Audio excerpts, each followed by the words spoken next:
अस्सलाम वालेकुम स्टूडेंट्स। आज के जो हमारा टॉपिक है एक्सप्लेनेशन का वो है फोरेंसिक टॉक्सिकोलॉजी के बारे में।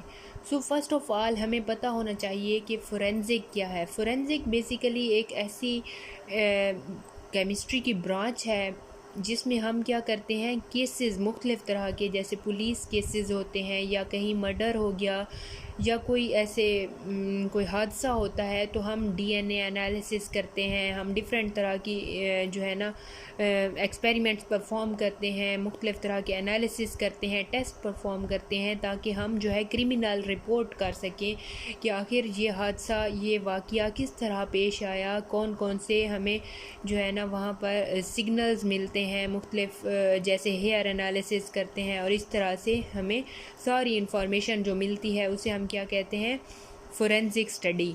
ठीक है, तो फोरेंसिक टॉक्सिकोलॉजी आज हमारा एक्सप्लेनेशन का टॉपिक है। इसमें हम टॉक्सिन्स की स्टडी करते हैं। बेसिकली टॉक्सिन्स वो चीज़ें होती हैं जिनका हार्मफुल इफ़ेक्ट होता है, एडवर्स इफ़ेक्ट होता है हमारी हेल्थ पर और हमारे इर्द गिर्द के माहौल के ऊपर। वो टॉक्सिन हमारे हेल्थ के लिए डेंजरस हो सकते हैं या फिर कुछ टॉक्सिन्स इस तरह के होते हैं कि जो हेल्थ पर उनका साइड इफ़ेक्ट इतना नहीं होता जितना, जैसे बिल्डिंग्स को डिस्ट्रॉय करने के लिए मुख्तलिफ़ तरह के जैसे बम वगैरह गिराए जाते हैं। लेकिन फोरेंसिक टॉक्सिकोलॉजी जो है इसमें ओवरऑल हम स्टडी करते हैं वो टॉक्सिन्स जो हार्म करते हैं हमारे डीएनए को, हमारी बॉडी को डिफॉर्म करते हैं। इस तरह से हम फिर टॉक्सिन्स की स्टडी करते हैं कि टॉक्सिन्स की अमाउंट कितनी है, किस तरह से उसने अफेक्ट किया है हमारी बॉडी को। ये सारी चीज़ें हम जो है स्टडी करते हैं। इस फोरेंसिक टॉक्सिकोलॉजी को स्टडी करने के लिए आज जो मैंने एक्सप्लेन करनी है ये कुछ कॉमन टर्म्स हैं जो एक्सप्लेन करती हैं फोरेंसिक टॉक्सिकोलॉजी को। इसमें जो पहली टर्म है वो है हमारे पास चेन ऑफ कस्टडी। ये क्या है, सीरीज़ ऑफ टेस्ट्स होते हैं चेन ऑफ कस्टडी, यानी हम देखते हैं कि कौन सी चीज़ें इससे लिंक्ड हैं। ये जो केस हुआ है, क्रिमिनल रिपोर्ट हुआ है, इससे कौन सी चीज़ें जो है रिलेटेड हैं। तो chain of custody means ensuring evidence is secure and traceable at all the times, यानी आप इसको बार बार जांच पड़ताल कर सकते हैं, इंफॉर्मेशन इसके ज़रिए हासिल कर सकते हैं। उसके बाद हमारे पास जो नेक्स्ट डेफिनेशन है वो क्या है, क्रोमेटोग्राफिक टेक्निक्स। मुख्तलिफ़ तरह की क्रोमेटोग्राफी हमें पता है, हम TLC होती है, पेपर क्रोमेटोग्राफी होती है, HPLC, GC gas chromatography perform करते हैं ताकि हम क्रोमेटोग्राफिक टेक्निक्स के ज़रिए हम जो है ना एनालिटिकल प्रोसीजर जो है वो स्टडी कर सकें और हमें पता चल सके कि फ्रैक्शनल डिस्ट्रीब्यूशन हमें कर सकें कि ड्रग्स की अमाउंट कितनी थी जो क्रिमिनल्स, मतलब जो हादसे का बायस बनी है, पॉइज़न जिसे हम कहते हैं या ड्रग हम कहते हैं, तो वो कितनी उसकी अमाउंट थी। उसके बाद डेरिवेटाइजेशन नेक्स्ट है।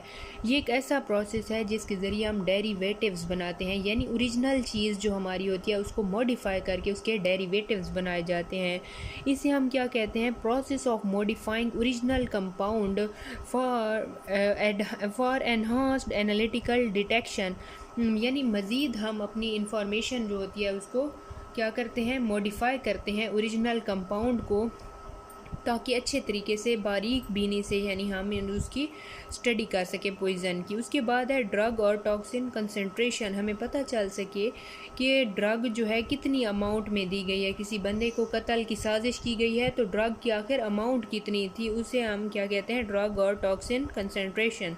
उसके बाद फोरेंसिक प्रैक्टिशनर होता है, एक ऐसा पर्सन होता है, यूजुअली पुलिस ऑफिसर हो सकता है, साइंटिस्ट और फिजिशियन हो सकता है, जो इस फोरेंसिक इन्वेस्टिगेशन के अंदर इन्वॉल्व होता है, जो स्टडी कर रहा होता है इस फोरेंसिक के पैटर्न को कि किस तरह से क्राइम रिपोर्ट हुआ और फिर उसकी सारी जांच पड़ताल करता है। जो उसे सिग्नल्स मिलते हैं जो वहाँ पर, यानी किसी के क्रिमिनल के बाल रह जाते हैं या क्रिमिनल के कपड़े फट जाते हैं तो उसके कोई कपड़े का टुकड़ा मिलता है या ब्लड मिलता है, इस तरह से कोई भी उसे सैम्पलिंग मिलती है तो वो क्या होता है, फोरेंसिक प्रैक्टिशनर का वर्क होता है। उसके बाद हैज़र्ड क्या है, हैज़र्ड ये है कि biological affect produce by substance, यानी जो पॉइज़न ली गई है उस पॉइज़न का क्या बुरा असर हुआ है उसे हम क्या कहते हैं, हैज़र्ड। और हिस्टोलॉजिकल स्टडी, ऐसी स्टडी जो टिश्यूज़ की बेस पर, क्योंकि टिश्यू हमें पता है कि बेसिक यूनिट होते हैं जिसके ज़रिए हम इस तरह की मर्डर्स वगैरह की स्टडी करते हैं। सो टिश्यू जो होते हैं यहाँ पर क्या कहता है, pertaining to the minute structure of animal and plant tissues. तो टिश्यूज़ को माइक्रोस्कोप के ज़रिए ऑब्ज़र्व किया जाता है और हम अपनी इंफॉर्मेशन जो है डिक्लेयर करते हैं टिश्यूज़ बेसिस पर। उसके बाद होमोजेनाइजेशन। होमोजेनाइजेशन हमारे पास एक ऐसी टेक्निक होती है जिसके ज़रिए हम टिश्यूज़ को होमोजेनाइज करते हैं, मिक्स करते हैं by grinding a known amount of tissue in a known amount of water. So water के साथ हम अपने टिश्यूज़ जो होते हैं उनको क्या करते हैं, ग्राइंड करते हैं और होमोजेनाइज कर लेते हैं, यानी पेस्ट वगैरह क्रिएट कर लेते हैं। और ये भी बहुत यूज़फुल मेथड होता है फोरेंसिक टॉक्सिकोलॉजी के अंदर। इसके अलावा हिस्टोलॉजी परफॉर्म की जाती है। हिस्टोलॉजी क्या होती है, टिश्यूज़ की स्टडी, यानी टिश्यू बेसिक यूनिट होते हैं ऐसे केसेस के अंदर और बहुत ज़्यादा इंफॉर्मेशन प्रोवाइड कर रहे होते हैं। So it was all about today's lecture. If you have any question about this topic, then you can ask me in comment box, and if you have not subscribed to our YouTube channel, then kindly press the bell icon and subscribe my YouTube channel for latest updates. Thank you very much.